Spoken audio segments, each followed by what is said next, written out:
coordenador e professor do curso de pós-graduação Licenciatura em Direito Processual na mesma faculdade.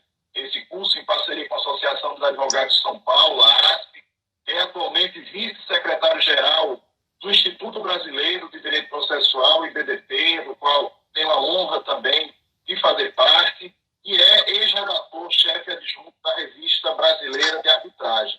A temática que a gente escolheu, eu vim apresentando aqui, Ricardo, é tratar sobre ordem pública e processo, que foi a sua tese de doutorado na USP em 2011, sob orientação do professor Carmona, do professor Carlos Alberto Carmona, e é o título do livro lançado também em 2011 pela Atlas, que é este aqui, o Ordem Pública e Processo, né, que foi o resultado da sua tese de doutorado.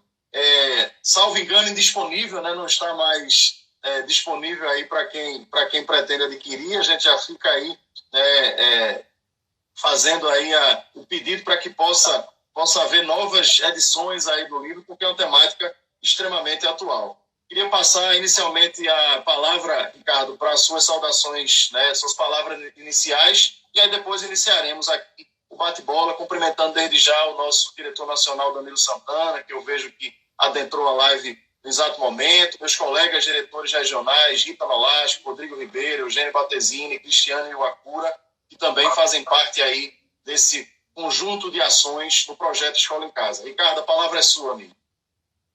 Muito bom, muito obrigado, Marco. É um prazer estar aqui com você, fico feliz com o convite. Óbvio que eu adoro falar desse assunto. O tema da ordem pública ele é riquíssimo, super desafiador, e na medida em que eu me propus, em certa medida, essa loucura de enfrentar o tema em uma tese de doutorado, desde então, claro que eu tenho um carinho especial, e acho que ele tem muita utilidade, por isso é oportuno a gente sempre conversar sobre esse tema. Eu te agradeço pela possibilidade. Vamos começar, literalmente, conceituando o Instituto. Queria que você pudesse, por que eu quero que você fale isso, Ricardo? Porque uma das maiores confusões que fazemos, nós, enquanto advogados públicos, e os colegas advogados privados, é a confusão entre os conceitos, né, entre o que é ordem pública e o que é uma questão cognoscível ex officio pelo magistrado. Muitos tratam como se fossem situações sinônimas e muitas confusões acabam decorrendo, né, desta ideia, por vezes, equivocada. Então, eu queria pedir para você começar conceituando o que é ordem pública, se esse conceito está positivado em alguma norma jurídica, se sim, qual é, enfim. Então, a primeira provocação que eu te faço é essa. Tá bem. Olha, você sabe que essa provocação é a dúvida original que me fez estudar o tema. Eu tinha uma percepção que depois eu fui constatando, né, do ponto de vista mais científico, e isso se repete todo dia praticamente, de uma grande confusão, de uma utilização em geral imprópria da noção de ordem pública. E aí tem uma explicação nela própria. A ordem pública ela é um conceito completamente esburacado. Ele é um conceito indeterminado, como poucos existem. Então, a gente tem dois olhares para esse fenômeno. Primeiro, entender a ordem pública como um princípio. Sim.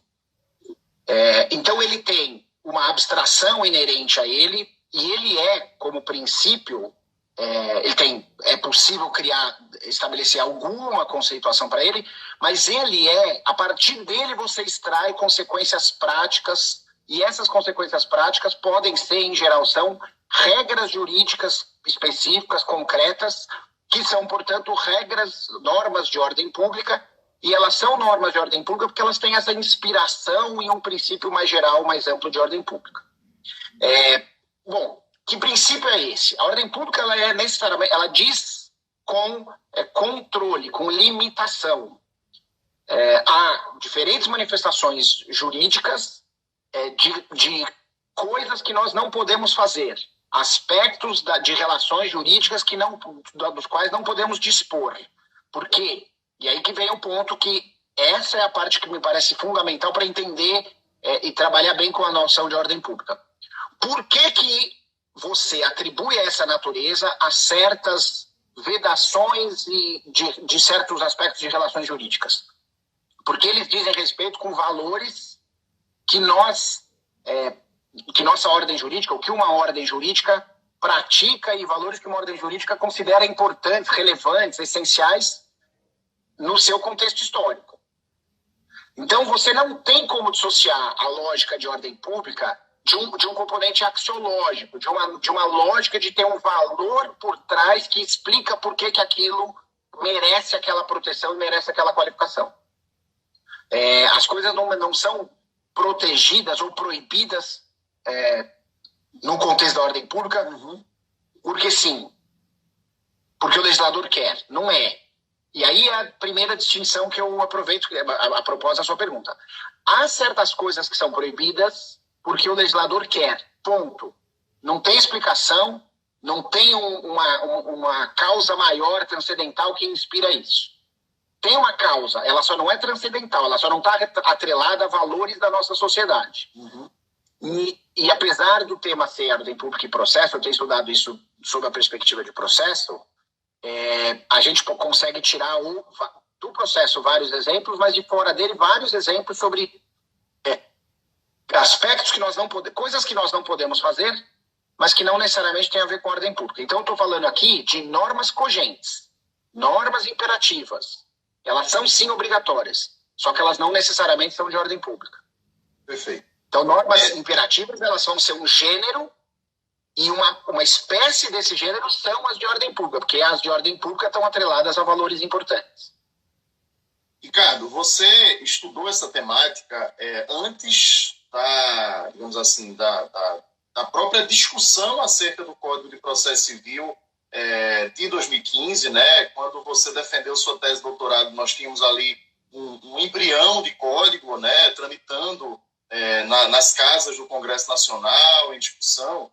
E uma das marcas do Código de 2015 é o fomento à autocomposição dos conflitos, é o fomento à consensualidade, seja por conta da audiência do 334, seja por conta da defesa de outros instrumentos que estão no Código ou fora dele. O ano de 2015 foi muito rico em matéria de consensualidade. Então, assim, você aquela época analisou, e certamente você tem até um amadurecimento em relação a essa temática, no cenário atual, né, pós, digamos assim, 5 anos de existência, né, não de vigência, mas de existência do Código de 2015.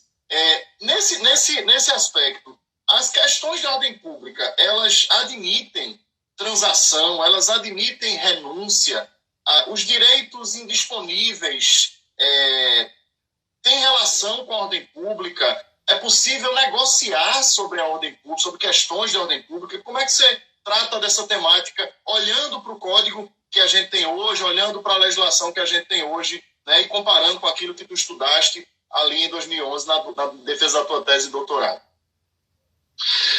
Ótimo. Pois assim, se a ordem pública é controle, se a ordem pública é restrição à liberdade das partes, a diferentes manifestações, mas se o argumento é esse e segue sendo esse, o que você tem de 2015 para cá, e quer dizer, claro que é o momento que nós estamos vivendo, mas isso pode ser historicamente situado em outros momentos também.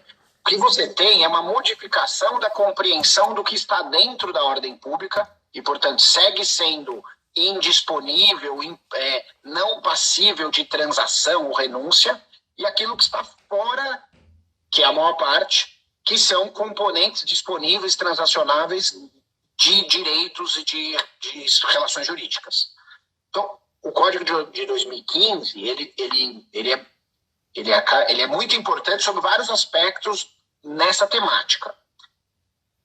Nesse que você está provocando, na medida em que ele confere, ele consagra, mais do que confere, uma noção de autonomia das partes, também em relação ao aspecto do processo, ele torna mais evidente que aquela noção que a gente tinha, talvez assim, que a gente estudou e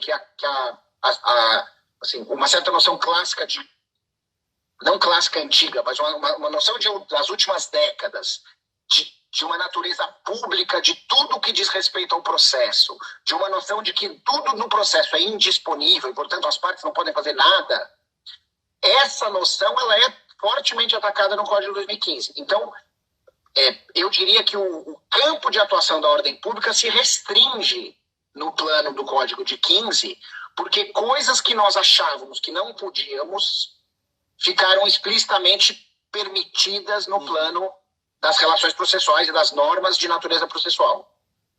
Então, é aquilo. Eu, na época, estudando, disse assim, olha, o processo não é do juiz, o processo não é inteiro público, ele não é inteiro indisponível, a gente precisa repensar essas noções. O Código de 15 vem e positiva um pouco essa lógica. No seu livro, na sua tese, você trata, Ricardo, sobre questões de ordem pública relacionadas ao direito processual, mas, como você mesmo colocou aqui no início da sua exposição, também questões de ordem pública relacionadas ao direito material. E você faz uma análise sobre a autonomia privada, né? Sobre como impacta, como as questões de ordem pública impactam na autonomia privada. Então, eu queria ouvir sua opinião um pouquinho sobre essas restrições que a autonomia privada sofre em função da ordem pública. Elas têm crescido ou elas têm diminuído nos últimos tempos? Eu sempre falo isso, já falei outras vezes nas oportunidades que eu tive de discutir não só a tese, mas um pouco, e como você vai me perguntando a partir da estrutura dela, isso me faz lembrar assim, como eu fui chegando a essas construções, né? A tese escrever uma tese é um super desafio. E um dos que eu mais gostei aqui, nessa minha tese, foi que eu fui enfrentar aspectos que não eram só processuais. A primeira parte da minha tese, eu pouco falo de processo, porque era necessário entender isso e fixar certas premissas. Então, uma das conclusões a que eu chego, uma das construções que eu fiz é a seguinte: já que a ordem pública é um princípio, e esse princípio, ele tem essa feição inerente a ele, uma feição bem genérica, bem ampla, quando ele se concretiza em diferentes manifestações conforme o ramo do direito. Então você fala assim, vamos falar de direito de família? Vamos. O direito de família, ele tem na sua base, como fonte de inspiração, valores que as sociedades praticam nas suas relações, o que as sociedades querem em relação ao convívio das pessoas submetidas àquela ordem jurídica. Então aqui você tem um elemento que, assim, predominantemente vinculado a interesses que são transcendentes em relação às partes. Sim. Então, no direito de família, você vai ter uma série de exemplos de direitos que são tidos como indisponíveis ou aspectos da relação material sobre os quais as partes não podem dispor. O exemplo mais fácil, mais típico você não pode renunciar previamente a alimentos. A lei te proíbe disso. Se você vai cobrar os alimentos todo mês, ou se você vai cobrar os alimentos que não te foram pagos, é outra conversa. Mas a lei proíbe que você renuncie a alimentos. A lei proíbe que você disponha dos seus órgãos, exceto para fins de pesquisa. Então, a sociedade brasileira, em relação a certos aspectos do direito civil, não só do direito de família, vai lá e fala o seguinte: isso vocês não podem fazer. Eu consagro autonomia nas suas relações, mas este núcleo aqui está fora. Você não pode fazer. Isso Vou pegar um exemplo para responder mais propriamente a tua pergunta. Direito do trabalho. A reforma trabalhista inclui, eu não vou entrar no mérito se ela foi boa ou ruim, não é esse o ponto. Ela positiva uma maior liberdade no âmbito de relações de trabalho. Então ela pega aspectos que eram proibidos e transforma eles em aspectos que é permitido. As porções dessas relações jurídicas que de indisponíveis se tornam disponíveis. Passam a ser campo para exercício da autonomia da vontade. Então você percebe isso em diferentes manifestações normativas, e quase sempre você vai atrelar isso a manifestações normativas. Não é só uma compreensão daquela sociedade, naquele tempo, naquele lugar, sobre este fenômeno. Muitas vezes, e aí talvez eu deva falar mais sobre sistemas como o nosso, que é constituição extensa e completamente codificado, né? As nossas condutas, elas são positivadas de uma forma ou de outra. podem até ser por jurisprudência, mas nós tendemos a repetir nas leis esses conteúdos de ordem pública, seja para incluir neles, seja para excluir deles. É difícil que essas noções não sejam retratadas em normas legais.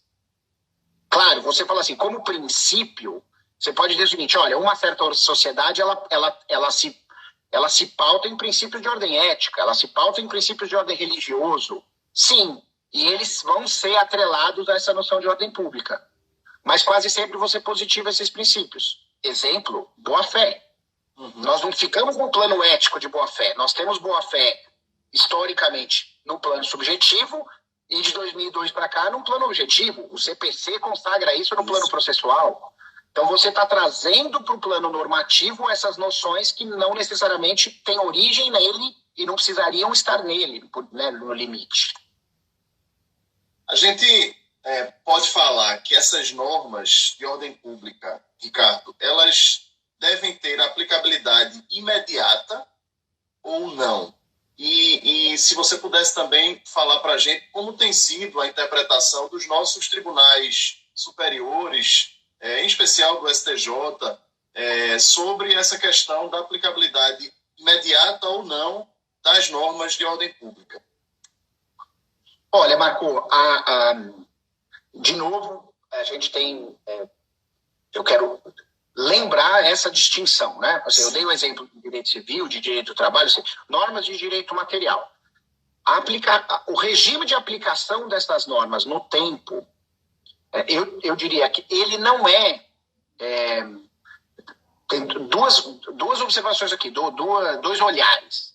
Sim. Primeiro, ele não está atrelado, ele não é dependente da natureza de ordem pública da norma, e sim da natureza da norma.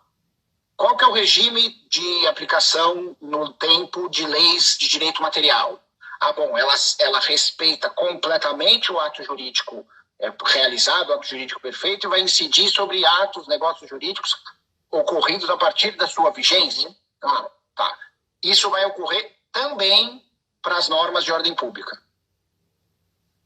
Ou seja, eu não vejo uma distinção de regime. Certo. De outro lado, vamos para as normas de processo. O processo está andando, mudou a lei, a nova norma processual se aplica ao ato processual praticado depois do ingresso da lei, e nós tivemos essa confusão, em certa medida ainda temos, né, a nossa geração viveu uma troca de código. A natureza de ordem pública da norma não interfere diretamente nessa mudança de regime, porque é a lei processual que tem esse regime de que ela é sim aplicável a processos em curso. Mas assim, aí tem um segundo olhar. Justamente porque a ordem pública em geral é mal compreendida e mal aplicada, ela pode transformar uma norma, ela pode interferir negativamente nessa lógica de regime de aplicação da lei no tempo, para aplicar normas que não deveriam ser aplicadas sob uma consideração de que elas são de ordem pública. Vou dar dois exemplos, um sim e outro que não. Os dois são antigos até. A impenhorabilidade do bem de família. O que fez a jurisprudência? O bem de família, a partir do momento em que ele passou a ser impenhorável, por que ele se tornou impenhorável? Uma lei estabeleceu essa impenhorabilidade, e a leitura disso, correta no meu entender, por que impenhorável? Porque nós temos que proteger a moradia das pessoas, ter onde morar está diretamente atrelado à dignidade, e você, numa relação comercial específica, pode ceder a uma pressão para dizer, toma o meu bem em garantia. Então você tira isso da liberdade das partes. Você não pode oferecer o seu bem de família em garantia, e ele é impenhorável. Pois bem, a partir de quando ele é impenhorável? A partir de quando a lei disse que ele é impenhorável. E aquelas pessoas que, deram seus bens de família em garantia quando era possível dar. Pô, elas fizeram um ato no exercício da sua autonomia da vontade, sim, elas dispuseram do que elas podiam dispor. Nunca, assim, é errado, é burro, não é inteligente, concordo com tudo isso, mas o regime jurídico daquele ato permitia. Você mudar a lei e pegar aquele negócio feito antes dela para dizer o que você fez não vale mais, quando eu fiz valia, isso deveria ter sido respeitado. Então, aqui é o seguinte, foi a ordem pública que inspira a impenhorabilidade, que foi o argumento utilizado pelos tribunais para aplicar a impenhorabilidade e retroagir. De novo, né, não é tanto entrar no mérito. A gente, quando analisa tecnicamente essas coisas, é o seguinte, acho que assim, me parece errada a solução jurídica, ainda que moralmente falando, ou economicamente falando, sob a perspectiva das pessoas que podiam perder suas casas por causa de dívidas, seria, né, injusto numa concepção mais ampla de justiça. Eu concordo, claro que eu concordo. Mas tecnicamente, ali, me parece que é o STJ que puxou essa fila das contas, né?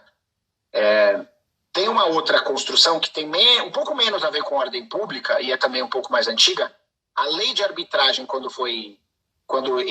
passou a viger em 96, ela ficou em um período com a constitucionalidade suspensa, né, como você sabe. Mas tem uma discussão seguinte, cláusulas arbitrais anteriores a ela, se são regidas ou não são regidas por ela. Eu já vi julgados vinculando noções de ordem pública que decorrem da aplicação de uma lei processual para dizer que essa lei é aplicável. Não precisa ter ordem pública nessa situação específica, porque é a natureza processual da norma que vai matar essa charada, que vai responder a essa dúvida. Esses são os dois exemplos mais assim, que me ocorrem sobre posição de tribunais a respeito dessa questão. Essa segunda também do STJ, né, Ricardo? Também do STJ. Também do STJ. Não só, né? Não só. Sim. Mas olha, deixa eu aproveitar o gancho. Eu fiz agora à tarde a seguinte pesquisa. Entrei no site do STJ, fui em jurisprudência e fiz uma pesquisa, aspas, ordem pública. Marco, não vou nem pedir para você chutar. Vou dizer os números, tá? Sim. Decisões monocromáticas que contêm a expressão ordem pública no STJ. 336.982 decisões. Acórdãos. 36.885 acórdãos. E eu fiz uma segunda anotação que é julgamentos de recursos repetitivos. 9 julgamentos. Aí eu fui, o exercício que eu já te fiz outras vezes, fiz aqui. Cliquei nos acórdãos, tá? Na verdade, eu até cliquei nos repetitivos. Nenhum deles tinha ordem pública como noção principal. Era assim, estava lá naquelas indexações posteriores. Eu olhei as primeiras 50 decisões que saem nesse critério de pesquisa, ou seja, as 5 primeiras páginas, cada uma com 10 decisões. Eu achei 3 acórdãos que envolvem ordem pública que não dizem respeito à matéria penal. Então, 47 dessas decisões são em habeas corpus ou variações do recurso do habeas corpus. Certo. E aí a noção de ordem pública, para voltar naquela ideia de que ela é um princípio, que ela tem manifestações variadas, ela é totalmente diferente do que a gente pode pensar aqui. Você fala assim, manter ou não manter alguém preso é necessário ou não necessário para a preservação da ordem pública. É uma noção de policial, vamos dizer assim, de ordem pública. Tá? Os outros 3 acórdãos, um da 4ª turma, um da 5ª turma e um em recurso repetitivo. Os 3 adotam conceitos mais ou menos errados sobre ordem pública. Vou te dar um exemplo que eu anotei aqui, tá? Que ele começa errado e depois ele acerta. E aí eu talvez a gente possa falar um pouco sobre preclusão versus ordem pública, porque o acórdão trata disso. Aspas, as matérias de ordem pública, vírgula, como prescrição e decadência, podem ser examinadas a qualquer tempo nas instâncias ordinárias. Peraí. Prescrição é de ordem pública? Decadência é de ordem pública? Volta no que eu estava falando antes, e aí eu acabei não te respondendo uma pergunta que você me fez. Se tem conceito onde isso está positivado? Lugar nenhum. A lei não positiva e a lei pouco fala de ordem pública, tá? Código de Processo Civil tem 2 referências. No de 15, de 73 era nenhuma. Código Civil tem 5 disposições e a Constituição, também olhei agora há pouco, tem 5 expressões de ordem pública no seu texto. Qual que é o problema dessa primeira frase? Você tem que pensar se a prescrição e a decadência são de ordem pública. Para ser de ordem pública, tem um componente valorativo, axiológico, tem a ver com a proteção de algum valor fundamental, e porque esse valor é fundamental, ele não pode ser objeto de renúncia nem de transação. Essa é a noção mais, vamos dizer assim, simples. Ora, a prescrição, primeiro ela diz respeito ao exercício de pretensões, não só, mas maior parte das situações de natureza pecuniária. Uhum. E ela claramente pode ser objeto de renúncia. Isso é positivado. Então, se pode renunciar... Já descaracteriza. Já descaracteriza. Onde essa confusão teve início? Se você vai lembrar, no Código 73, mudaram o 219, acho que era o 219, para passar a dizer que a prescrição podia ser conhecida de ofício. Isso, exatamente. Do conhecer de ofício, emendaram para a ordem pública, porque afinal se é de ordem pública é cognoscível de ofício e vice-versa. E este é um erro fundamental dessa noção. Não é e aí o problema é que, veja, a pesquisa que você desenvolveu, você vai ter aí certamente, né, se você for descer as minúcias dessa pesquisa aí, você vai ter uma série de outros julgados aplicando esses anteriores e utilizando esses precedentes, que podem não ser qualificados, mas são precedentes, da maneira equivocada. Então, você vai repetindo o erro rotineiramente, aquela história, né? Não vai virar verdade porque existem pessoas que estudam a temática e podem explicar para a gente e tirar, digamos assim, ou quebrar determinados mitos. Mas a verdade é que acaba sendo repetido. E aí, meu amigo, se você for descer para os tribunais inferiores citando o STJ, vão certamente utilizar da mesma forma equivocada, né? Então parece às vezes que fica parecendo, Ricardo, que o que você está falando é uma posição minoritária, né? De tanto que você lê em decisão judicial e às vezes acaba que a doutrina repete decisão judicial, quando deveria ser o contrário, né? Mas enfim, acaba repetindo a decisão judicial, fica parecendo que a sua posição é a minoritária, quando na verdade é a que efetivamente caracteriza o que é a ordem pública, distinguindo a das questões cognitivas ex officio. E parece que a confusão realmente que foi feita aí no STJ, em relação à prescrição, tem por base isso, a ideia de que o Código de 73 foi alterado para tratar como uma questão cognitiva ex officio, ótimo, mas em momento algum foi colocado, né, positivado, que se tratava ou viria a se tornar uma questão de ordem pública, até porque, como você acabou de colocar, não é renunciável, portanto, em sendo renunciável, descaracteriza como questão de ordem pública, mas é aquela história. A mentira contada várias vezes, ela se torna verdade na cabeça de muitos, né? A grande verdade é essa. Eu vou dar um tema que é antigo e trazer para uma realidade, uma linguagem de hoje, assim, a utilização ampliada da ordem pública é um fake news processual de longa data. Tradicional. Vou te provocar em relação a 2 questões em bloco agora, que é o seguinte. Primeiro, nessa temática que você acaba de colocar, vamos deixar claro aqui. As questões de ordem pública, elas podem ser cognoscíveis ex officio ou elas dependem de provocação. Veja, está claro já para todos nós aqui a distinção que não são situações similares, não são situações sinônimas, ou seja, nem toda questão cognitiva ex officio é uma questão de ordem pública. Mas a pergunta que eu te coloco é: as questões de ordem pública, elas dependem de provocação ou elas são cognitivas ex officio? Essa é a primeira provocação. E aí, emendando com isso, como é que a gente pode impugnar? Quais são os meios que a gente tem para impugnar, né, as matérias de ordem pública? Como é que eu posso provocar o judiciário em relação a essas questões de ordem pública? Bom, olha, vamos vou te responder, vou pegar a tua última pergunta, vou começar do fim, tá? Porque em certa medida, a construção original da exceção de pré-executividade se relaciona com a noção de ordem pública. Do que nós estamos falando? Olha, em processo de execução, antigamente, quando você só podia deduzir os embargos quando o juízo estivesse garantido, sim, a forma de você apresentar uma defesa prévia era por essa figura que recebeu esse nome, e dependia do quê? Da matéria que você invoca ser de ordem pública.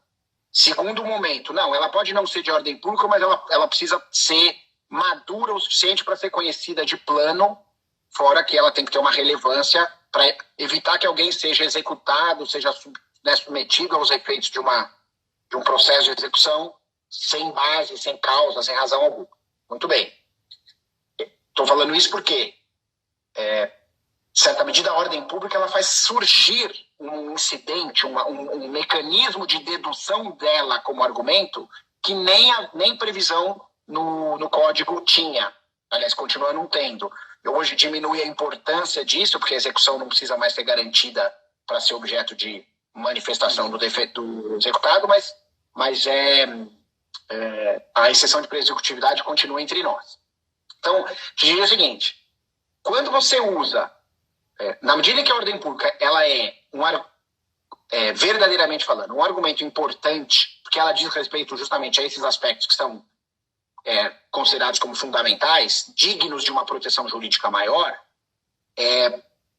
a minha resposta para você é a seguinte: não há muitas limitações quanto ao modo de exercício disso. Acho que tem quanto ao tempo.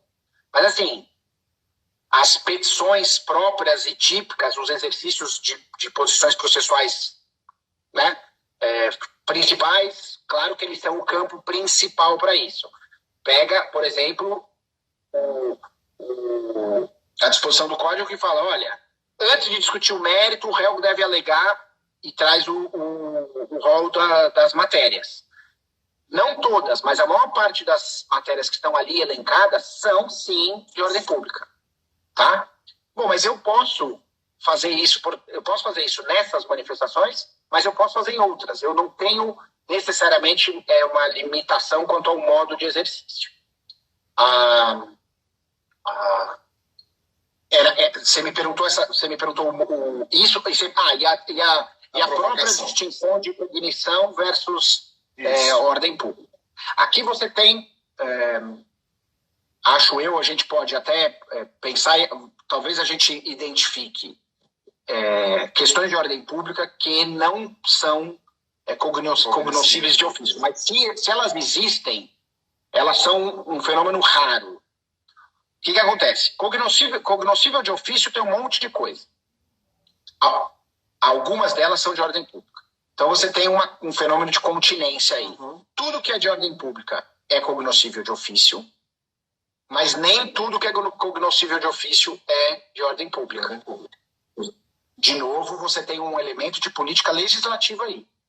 Quando você pensa em normas processuais, talvez a maior parte delas vai dizer, o juiz pode conhecer tudo, quase tudo, de ofício. Tá bom, mas não porque essas coisas são de ordem pública. Ok? Perfeito. Sua tese, como eu disse aqui no início da nossa exposição, ela é anterior ao Código de 2015, mas nela você já falava ou tratava com muito carinho do contraditório e falava que o contraditório prévio era indispensável ao reconhecimento das questões de ordem pública. E a gente sabe que o contraditório no Código de 2015 ganhou, digamos assim, um reforço, né? Ganhou... o Código de 2015 é emblemático na valorização do contraditório. Então, eu queria que você analisasse aí, à luz do Código de 2015, essa ideia de que o contraditório prévio é indispensável ao reconhecimento, à análise das questões de ordem pública, Ricardo. Olha, pois a doutrina falava bastante sobre a importância do contraditório prévio e sobre a vedação a decisões surpresa no âmbito do Código de 73. Eu sou mais um que cheguei a essa mesma conclusão, fiz essa mesma construção. E até doido, porque se você pega essa parte do meu livro, ele foi publicado sob a vigência de 73 e falou, neste código não pode haver decisão sobre questão de ordem pública sem que tenha havido provocação do julgador pelas partes. Por que isso? E por que nós estamos nesse modelo, nesse sistema do Código de 15? Porque são dois fenômenos que não se confundem. Eles assim, se relacionam, mas eles não se confundem. Conhecer de ofício ou não conhecer de ofício é apenas e tão somente a quem compete a iniciativa de suscitar o argumento. Só. A gente, historicamente, talvez não tivesse essa compreensão de que o juiz suscita argumentos, mas ele não pode suscitar, a coisa não pode se exaurir no momento em que o argumento é suscitado. Certo. O juiz suscita, debate e decide. A parte suscita, debate e recebe a decisão. Então, conhecer de ofício é apenas isso. Ele pode tomar a iniciativa de propor a questão. Diferente é a questão do contraditório, a questão do debate. A minha tese, nesse aspecto, ela assim, tese é para ter novidade. A novidade da minha tese não era essa.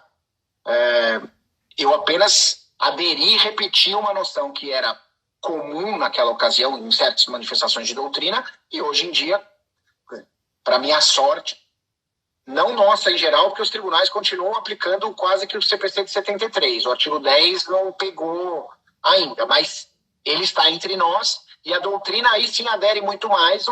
Eu brinco isso sempre, Marco, é piadinha infame, mas eu brinco assim, um dia o CPC de 2015 vai entrar em vigor, então é melhor a gente ir estudando ele. A gente tem que estar preparado para quando resolverem adotá-lo, né? Enquanto a gente tem alguns dispositivos, né? Como se a gente tivesse ali alguns ainda no período de vacácio, uma vacácio indeterminada, né? Pois é. E o triste é que, na minha visão, os aspectos fundamentais do Código de 15, consensualidade, meios alternativos acoplados à solução jurisdicional, contraditório, precedentes, pilares do nosso novo sistema, esses ainda não vingaram.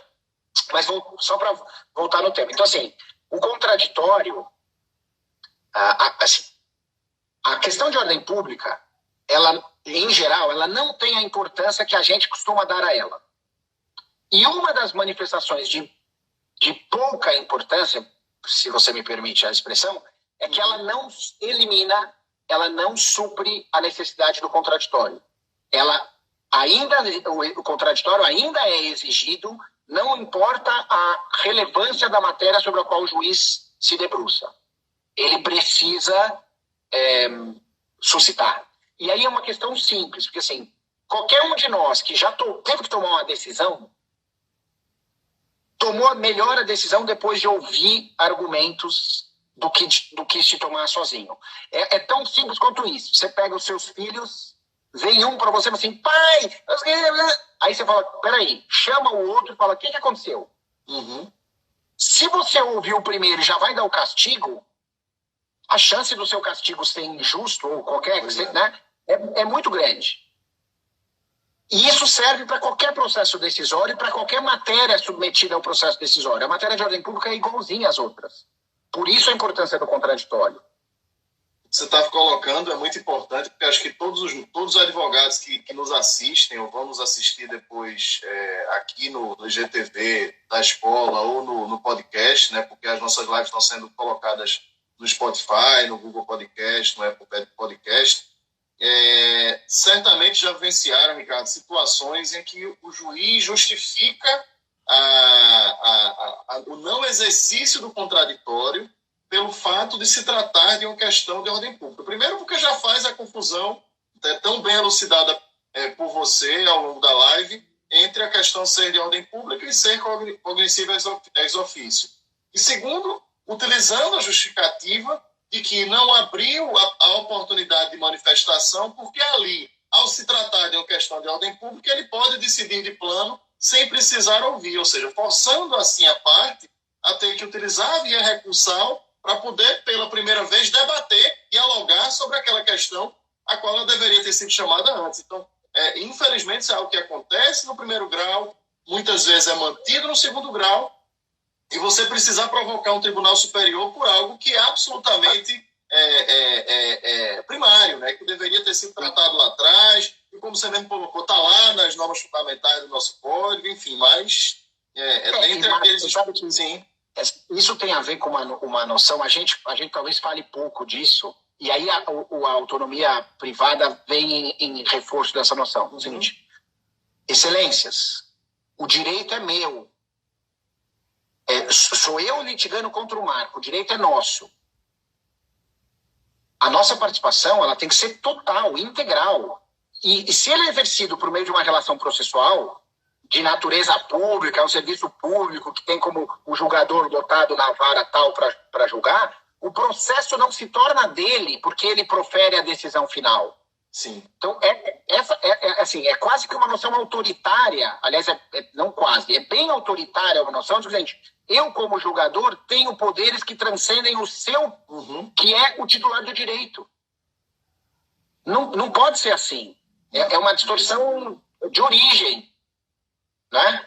Então, e aí isso desemboca em outras decorrências, porque assim, se eu não reclamei, se eu não pedi, você não pode julgar. Se eu não defendi, você não pode... se eu não resistir, você tem que reconhecer isso também. E várias outras manifestações dessa. Mas, assim, o debate, a participação, o contraditório são fundamentais. Eu vou puxar um gancho, vou puxar um gancho de algo que você colocou agora há pouco. Você falou de preclusão agora há pouco. E aí eu queria te provocar em relação a alguns aspectos. Primeiro, se existe ou não preclusão sobre as questões de ordem pública. Segundo, se existe um momento, né, considerando a preclusão, se existe um momento adequado, um momento processual adequado para o exame, né, por parte do judiciário dessas questões de ordem pública. E também queria te provocar em relação à revelia, né, os efeitos da revelia, se eles se operam sobre questões tidas, né, como questões de ordem pública. Olha, então, a preclusão, ela tem outro super tema e outra grande fonte de confusão.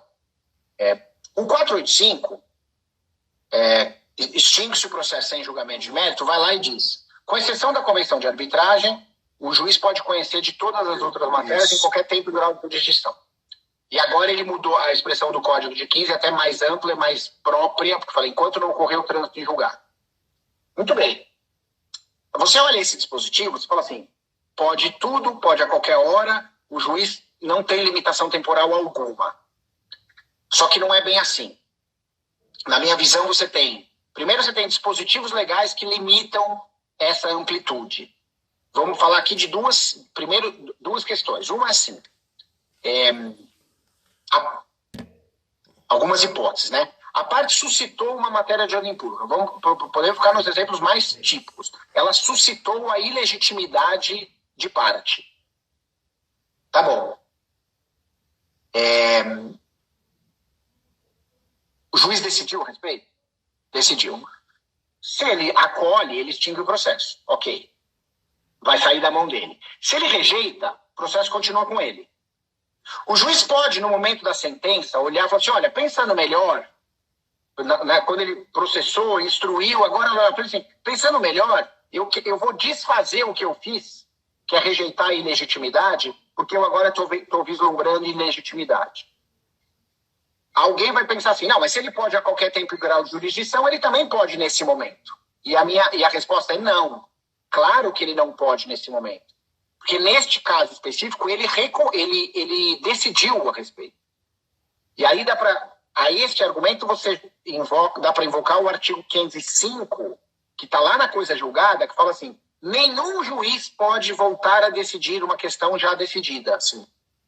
E aí a doutrina fala assim, nenhum juiz, inclusive o próprio.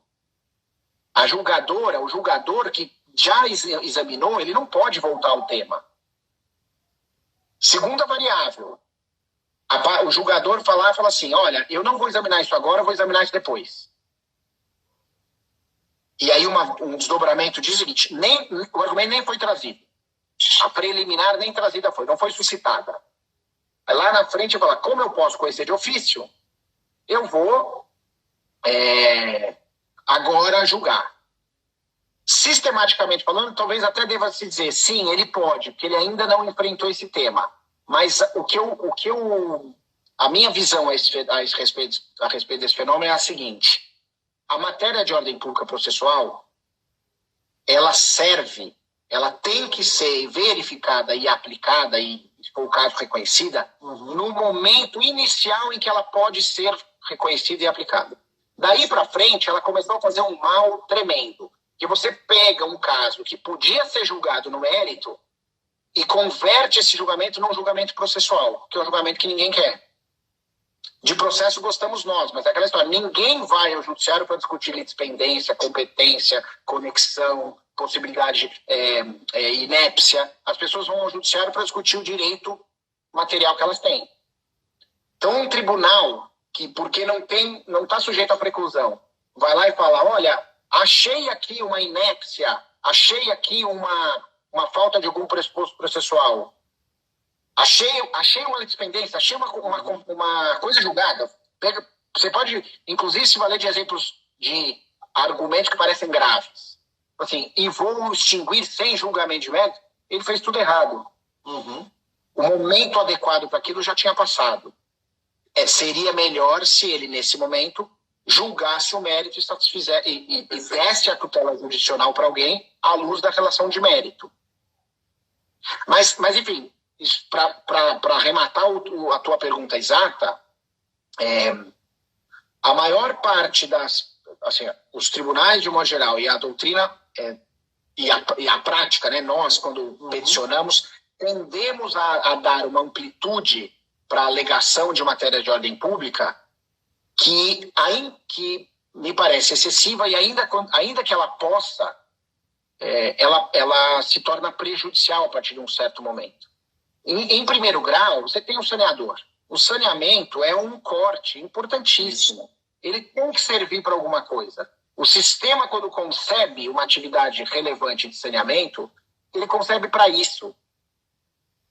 Aliás, eu tinha te falado daquele julgado, eu li uma parte do julgado do STJ, que eu falei, falaram que a prescrição é de ordem pública e estão errados, mas a segunda frase dessa parte da emenda está certa e diz o seguinte, está falando de ordem pública, fala, mas elas se sujeitam à preclusão se for um objeto do despacho de saneador e não houve impugnação no momento processual oportuno. Perfeito. Então, esse é um desdobramento do tema.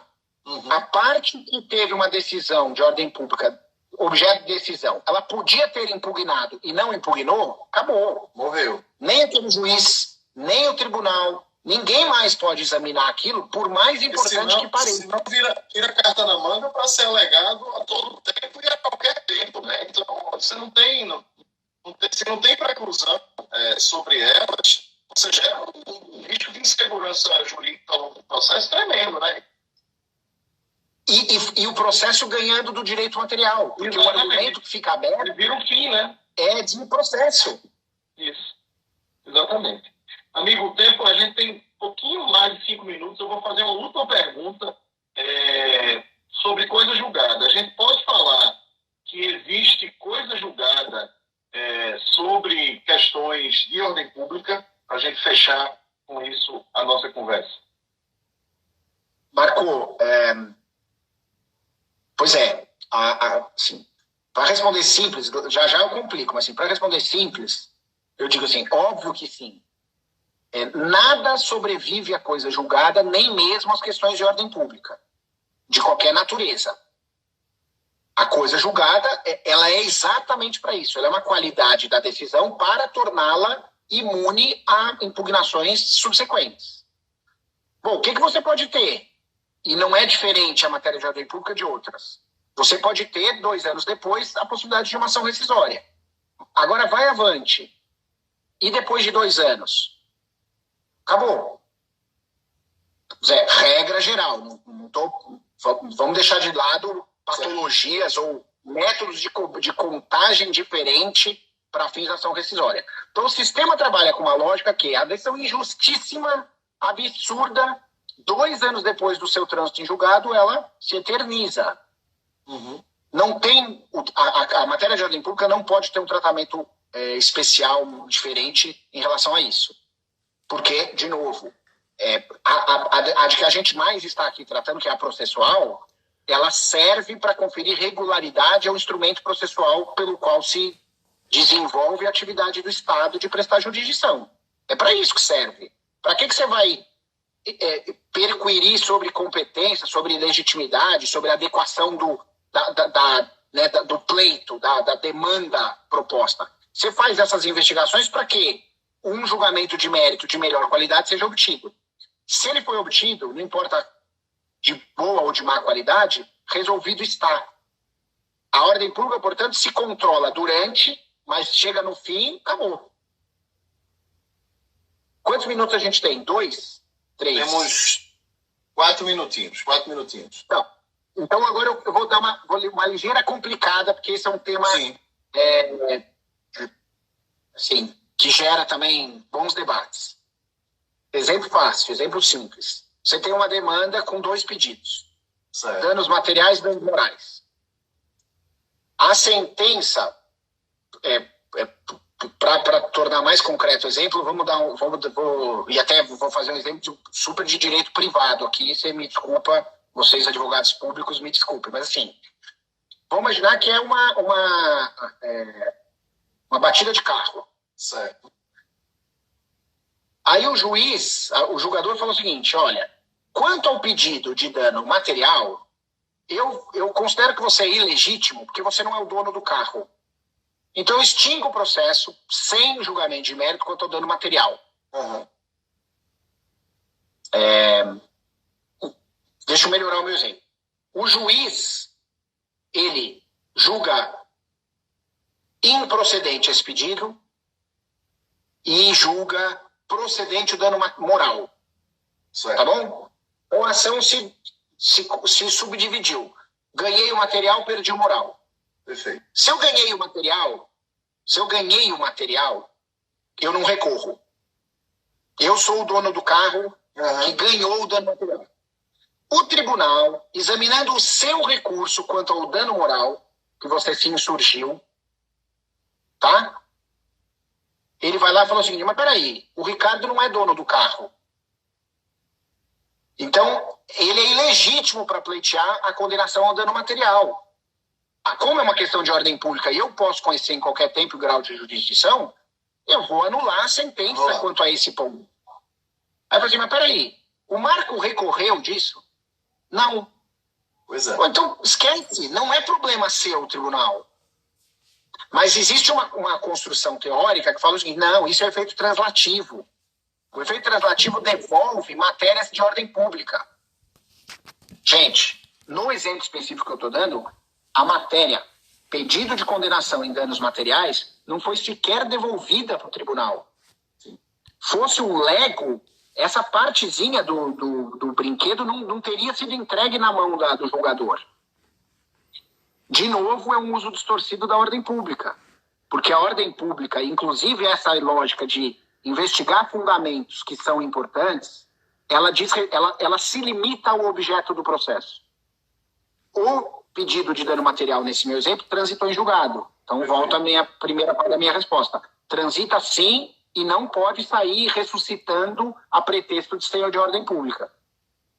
A lógica da ordem pública, Marco, para usar uma frase de fechamento, assim, ela precisa ser lida sempre com um olhar muito restritivo. Isso. Que não é, infelizmente, o que acaba acontecendo na prática dos nossos juízos de primeiro grau e dos nossos tribunais. Ricardo, queria agradecer em nome da Escola da AGU imensamente a generosidade, né, sua em ter aceitado o convite para dividir um pouco do seu conhecimento acerca dessa temática que é tão espinhosa, né, e tão, digamos assim, mal interpretada pelo nosso Poder Judiciário. Foi uma grande aula que tivemos aqui durante esse tempo. Recomendo a leitura do livro Ordem Pública e Processo. Deixa eu apresentar ele aqui mais uma vez.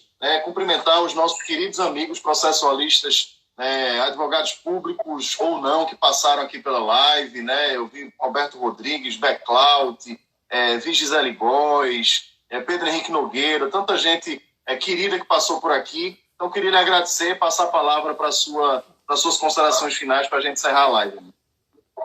Marco, muitos amigos aqui me prestigiando, quero agradecer demais a vocês, o Pedro, o Beclaut, eu vi aqui o Leonardo Beraldo, o Paulo Nasser, estou vendo agora, um monte de gente, muito obrigado mesmo.